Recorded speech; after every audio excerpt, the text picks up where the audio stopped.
No, I don't have to communicate through crosslinks via, I don't have to communicate through finalized crosslinks. I'm communicating through head crosslinks. So at slot 0, I crosslink chain A. At slot 1, chain B can make claims about chain A.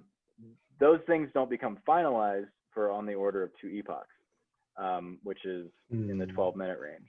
But the applications can very quickly interact and talk across these chains.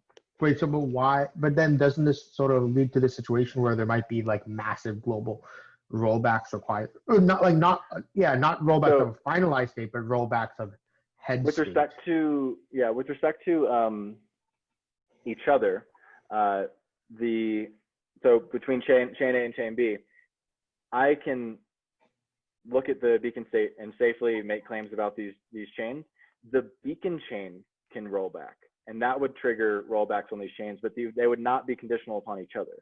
So if the beacon chain had a fork and a bunch of stuff had happened on these shards, but then the fork switched over here, on each of these single chains, it would look like there was like a big fork on a single chain. No, but what if the beacon chain accidentally got the wrong? So how am I giving a non-finalized head state of a shard to the beacon chain? Like, how is that being cross-linked there?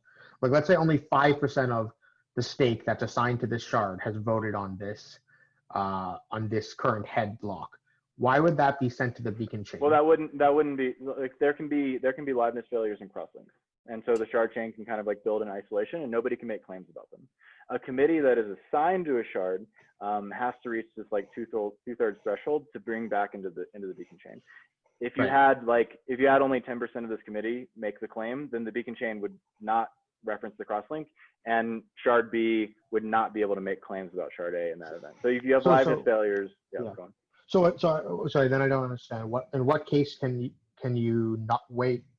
So it seems like for shard B to talk to shard to act upon something that happened in shard A, it does have to wait for finalization.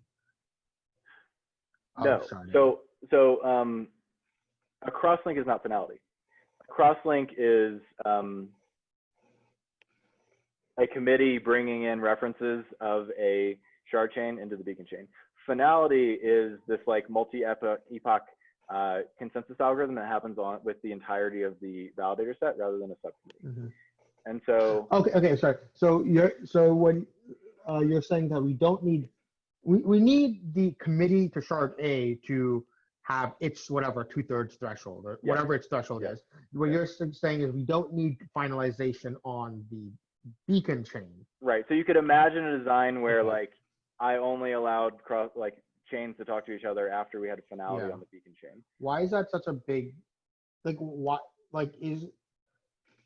how long is 2 epochs on why can't we get why can't we get finality much faster, like on the scale of seconds? One of the reasons is that we have a shit ton of validators, and when I mean shit ton of validators, I mean the actual like consensus signing entities in this protocol. And the reason that we have a shit ton of validators is because to randomly sample these validators across shards safely, we need to have large enough committee sizes. And so there's certainly a message overhead, both on the network layer and in processing on chain, that is induced by all of these validators. And so that's like a distinct trade-off there, is like time to finality and the amount of like consensus participants.